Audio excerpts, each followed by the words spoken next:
Hello everyone, welcome back to my YouTube channel. आज है 8 जुलाई और आज की क्लास के अंदर अपन जो कुमार गौरव सर के द्वारा 8 जुलाई को जो करंट अफेयर्स करवाई गई है तो उसी क्लास का अपन हैंड रिटन नोट्स के रूप में रिवीजन करेंगे। तो इस क्लास के अंदर आपका टाइम भी बच जाएगा और जो सर के द्वारा कंटेंट करवाया गया है उस पूरे कंटेंट का रिवीजन भी हो जाएगा।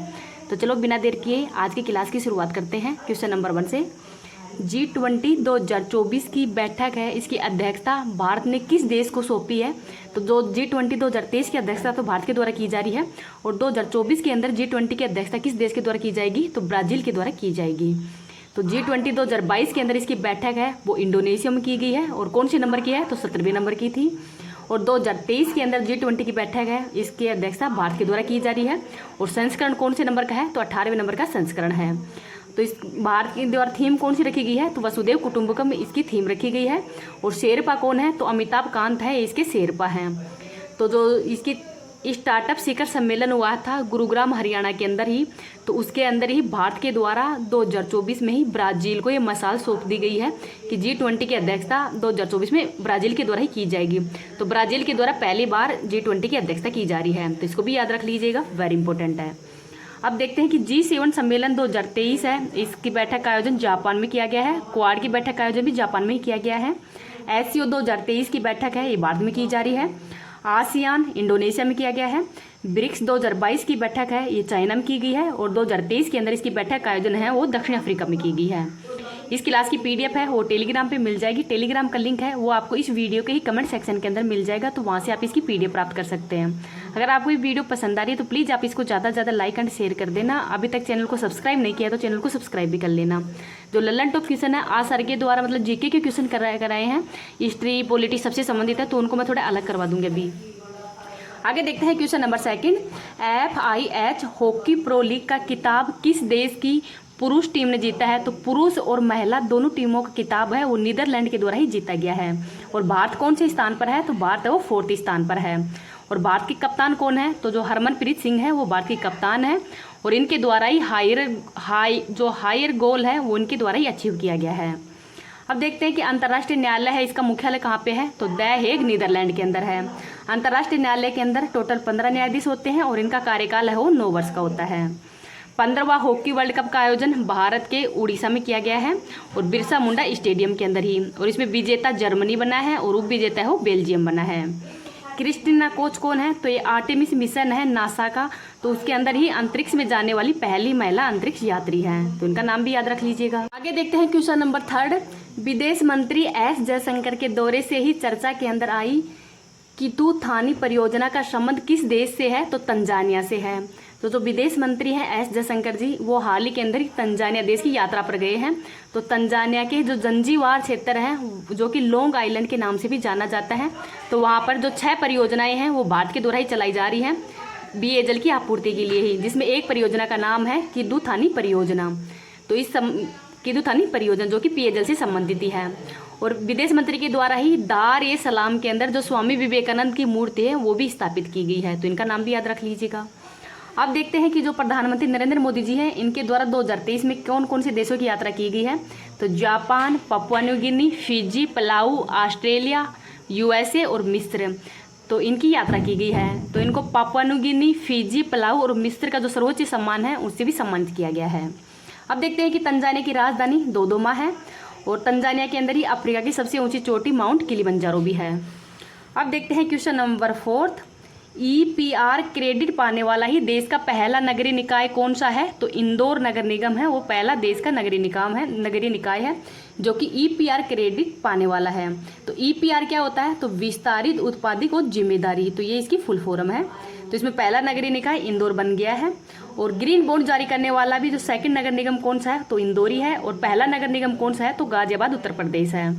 और प्रवासी भारतीय दिवस जो 17वां नंबर का है उसका आयोजन भी इंदौर मध्य प्रदेश में ही किया गया था। अब देखते हैं क्वेश्चन नंबर 5। भारत का पहला वैदिक थीम पार्क वेद वन है, इसका उद्घाटन कहाँ पे किया गया है? तो उत्तर प्रदेश के नोएडा में किया गया है। तो उत्तर प्रदेश के जो CM है योगी आदित्यनाथ जी इनके द्वारा ही इसका शुभारंभ किया गया है। वेद वन है ये बरगद और कल्पवृक्ष का वृक्ष है। यहाँ पर 4 वेद हैं उनकी थीम पर ये आधारित है और इसको 7 भागों के अंदर विभाजित किया गया है जो कि सप्तऋषियों के नाम हैं। पहले यहाँ पर डम पाठ था और अब यहाँ पर क्या बना दिया गया है? वेद वन। अब देखते हैं उत्तर प्रदेश के बारे में। उत्तर प्रदेश में जो 3rd खेलो इंडिया यूनिवर्सिटी गेम हुए हैं, इनका आयोजन उत्तर प्रदेश में किया गया है और इसका शुभंकर है जीतू। स्कूल चलो अभियान भी उत्तर प्रदेश के द्वारा शुरू किया गया है। पंचामृत योजना गन्ना उत्पादन के लिए शुरू किया गया है और एक परिवार एक पहचान योजना भी उत्तर प्रदेश सरकार के द्वारा ही शुरू की गई है। आगे देखते हैं मध्य प्रदेश के अंदर, तो लाडली बहन योजना ही मध्य प्रदेश के द्वारा शुरू की गई है। क्वेश्चन नंबर 6 देखते हैं, महिला सम्मान बचत प्रमाण पत्र योजना प्रारंभ करने वाला पहला बैंक कौन सा है? तो बैंक ऑफ इंडिया है, ये पहला बैंक बन गया है। तो जो महिला सम्मान बचत प्रमाण पत्र है, इसकी घोषणा 1 फरवरी 2023 को वित्त मंत्री के द्वारा की गई है। ये 2 वर्ष के लिए है, 2024 से 25 के लिए। इसमें 1,000 से 2 लाख रुपए मैक्सिमम जमा किए जाएंगे और इसकी ब्याज दर है वो 7.5% है और ये ऐसा पहला बैंक बन गया है जिसका नाम है बैंक ऑफ इंडिया। अब देखते हैं कि इलेक्ट्रॉनिक बैंक गारंटी जारी करने वाला पहला बैंक कौन सा है? तो HDFC बैंक है। क्वेश्चन नंबर 7 देखते हैं, आदिवासी समुदाय के ही वन अधिकारों को बढ़ावा देने के लिए ही मो जंगल जामी योजना है वो किसने प्रारंभ की है? तो उड़ीसा के द्वारा ही प्रारंभ की है। तो उड़ीसा के वर्तमान में CM कौन है? तो नवीन पटनायक हैं। इसका उद्देश्य क्या है मो जंगल जामी योजना का? तो जो आदिवासी समुदाय है उनके व्यक्तिगत और सामुदायिक वन अधिकार है उनको प्रदान करना ही इसका प्रमुख उद्देश्य है। अब देखते हैं क्वेश्चन नंबर 8, गुणवत्तापूर्ण शिक्षा उपलब्ध कराने के लिए ही प्रोजेक्ट रेल है वो किस राज्य के द्वारा प्रारंभ किया गया है? तो झारखंड के जो खूंटी जिला है वहां पर इस योजना को प्रारंभ किया गया है। तो प्रोजेक्ट रेल के अंतर्गत ही क्वालिटी एजुकेशन दी जाएगी, जिसमें जो चयनित स्कूल है वहाँ पर क्या पढ़ाया जा रहा है और बच्चे क्या सीख रहे हैं इसका मूल्यांकन भी किया जाएगा।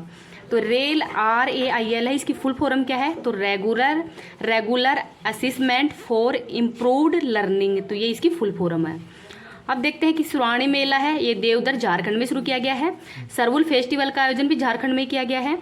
समय शिखर सम्मेलन जो कि जैन समुदाय से संबंधित है, इसका आयोजन भी झारखंड के अंदर ही किया गया है। बिपरजोय चक्रवात है, इसका नाम बांग्लादेश के द्वारा दिया गया है और इसका अर्थ है विपत्ति या आपदा और ये अरब सागर के अंदर आया था। अब आगे देखते हैं HDI इंडेक्स है, ये UNDP के द्वारा जारी की जाती है, जिसमें भारत की रैंक है वो 132वीं है और ये 3 आधारों पर जारी किया जाता है, जीवन प्रत्याशा, प्रति व्यक्ति आय और साक्षरता के आधार पर ही। क्वेश्चन नंबर 9 देखते हैं, RBI ने किसे कार्यकारी निर्देशक पद पर नियुक्त किया है? तो जो P वासुदेवन है इनको नियुक्त किया गया है। तो RBI के बारे में देख लेते हैं। RBI की स्थापना यंग हिल्टन आयोग की समिति की सिफारिश पर की गई है। एक्ट है 1934 का और 1 अप्रैल 1935 को स्थापना की गई है। हेडक्वार्टर है कोलकाता के अंदर और वर्तमान में, पहले कोलकाता में था और वर्तमान में मुंबई में है। इसका लोगो है ताड़ का वृक्ष या रॉयल बंगाल टाइगर। इसका राष्ट्रीयकरण है वो 1 जनवरी 1949 को किया गया है। पहले गवर्नर हैं ओसबोर्न स्मिथ और पहले भारतीय गवर्नर है CD देशमुख और वर्तमान में 25वें गवर्नर हैं शक्तिकांत दास। अब देखते हैं कि भारतीय बास्केटबॉल संघ के अध्यक्ष कौन है? तो आघव अर्जुन हैं। क्वेश्चन नंबर 10 देखते हैं, दिवंगत हुए प्रसिद्ध चित्रकार KM वासुदेवन नंबूथिरी है, इनका संबंध है वो किस राज्य से है? तो केरल से है और KM वासुदेवन नंबूथिरी है ये एक प्रसिद्ध चित्रकार हैं। अब देखते हैं जो जिनका निधन हुआ है वो दिलीप महानोबिस, ये ORS की घोल के खोज करता है। बालकृष्ण दोषी वास्तुकार हैं। कनक रेले मोहिनीअट्टम नृत्य के नर्तकार हैं। नीलमणि फूपन इनके 56वां ज्ञानपीठ पुरस्कार है उसके विजेता हैं। तो इन सभी का हाल ही में निधन भी हो गया है। अब देखते हैं कि जो पिंडवानी लोक संगीत है छत्तीसगढ़ का है। राष्ट्रीय गान है उसको कब स्वीकार किया गया था? 24 जनवरी 1950 को। कोरोमंडल तट है पर वर्षा है, वो कोरोमंडल कहाँ पे है? तो तमिलनाडु में है। और कोरोमंडल तट पर वर्षा कब होती है? तो लौटते हुए मानसून से। जाइलम का कार्य क्या है? तो ये जड़ से पौधों तक पानी पहुंचाने का कार्य करता है। और फ्लोएम का क्या कार्य है? तो ये खाद्य पदार्थ पहुंचाने का कार्य करता है। आगे देखते हैं क्वेश्चन नंबर 11, 2 बार विश्व विजेता रही वेस्ट इंडीज टीम के 48 वर्षों के अंदर ही पहली बार विश्व कप के लिए नहीं कर सकी क्वालिफाई। तो अब की बार ये क्वालिफाई नहीं कर पाई है। अब आप सर के द्वारा जो ललन टॉप क्वेश्चन करवाए गए हैं उनका भी रिवीजन कर लेते हैं। अब ललन टॉप क्वेश्चन देखते हैं। दिल्ली सल्तनत वंश है, इनका क्रम कौन सा है? तो पहले गुलाम वंश है, खिलजी वंश, तुगलक वंश, सैयद वंश और लोधी वंश। राष्ट्रकूट वंश के संस्थापक कौन है? तो दंती दुर्ग हैं। राष्ट्रपति निर्वाचक मंडल में कौन भाग ले सकता है? तो जो निर्वाचित MP और MLA भाग ले सकते हैं। UNO के स्थायी प्रतिनिधि कौन है? तो रुचिरा कंबोज है। मुद्रा राक्षस पुस्तक के लेखक कौन है? तो विशाख दत्त है।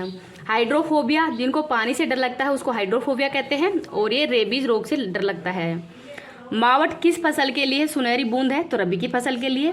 और रबी की फसलों में क्या क्या शामिल है? तो चना, राई, गेहूं, मटर, जौ और सरसों हैं। तांबे का सिक्का है, ये दिल्ली सल्तनत में किसने चलाया है? तो मोहम्मद बिन तुगलक के द्वारा ही चलाया गया है। नलबाना पक्षी अभ्यारण्य तो उड़ीसा के चिल्का झील में है। 11वां मौलिक कर्तव्य है, ये कब जोड़ा गया है? तो ये 86वें संविधान संशोधन 2002 के अंदर इसको जोड़ा गया था। और जो मौलिक कर्तव्य है इनको 42वें संविधान संशोधन 1976 में जोड़े गए थे, सरदार स्वर्ण सिंह समिति की सिफारिश पर ही। ऑप्टिकल फाइबर है, वो किस सिद्धांत पर काम करती है? तो पूर्ण आंतरिक परावर्तन पर ही। रेगुर मृदा, ये दक्षिण भारत या दक्कन का पठार है वहाँ पर मिलती है, वो काली मृदा के नाम से भी जानी जाती है। जूते ये खेत के परिणाम हैं, ये कालीबंगा में मिले हैं। अपीको आंदोलन कर्नाटक में और चिपको आंदोलन ये उत्तराखंड के अंदर ही सुंदरलाल बहुगुणा के द्वारा शुरू किया गया था। भारत का एकमात्र सक्रिय ज्वालामुखी अंडमान निकोबार में है। इबन बतूता है, वो किस देश का यात्री था? मोरक्को के। पानीपत का थर्ड युद्ध है, ये मराठा और अफगानों के मध्य लड़ा गया था 1761 के अंदर ही। औरंगाबाद का नया नाम है वो संभाजी नगर है, कर दिया गया है वर्तमान में। 103वां संविधान संशोधन, ये कौन से अनुच्छेद जोड़े गए हैं? तो अनुच्छेद 15(6) और 16(6) जोड़े गए थे, ये EWS से संबंधित है। विदेशी धरती पर ही भारतीय ध्वज को फहराने वाला भारतीय कौन है? तो बीकाजी कामा है, जो कि जर्मनी के अंदर ही। विचार और अभिव्यक्ति की स्वतंत्रता से संबंधित अनुच्छेद 19(1)(a) है, तो इसको भी याद रख लीजिएगा। लावणी नृत्य का संबंध महाराष्ट्र से है। तेंदुलकर समिति, रंगराजन समिति और लकड़वाला समिति की ये गरीबी से संबंधित है। ग्लूकोज में CHO का अनुपात तो 1:2 है, 1:2:1 है। बाजार नियंत्रण प्रणाली है, ये अलाउद्दीन खिलजी के द्वारा शुरू की गई थी। CBI के वर्तमान अध्यक्ष प्रवीण सूद हैं। परमाणु ऊर्जा आयोग के अध्यक्ष AK मोहंती हैं। चेरी ब्लॉसम फेस्टिवल का आयोजन शिलोंग मेघालय में किया जाता है। अभिनव भारत के संस्थापक कौन है? तो वीर सावरकर हैं। चोल वंश के संस्थापक कौन है? तो विजयालय हैं।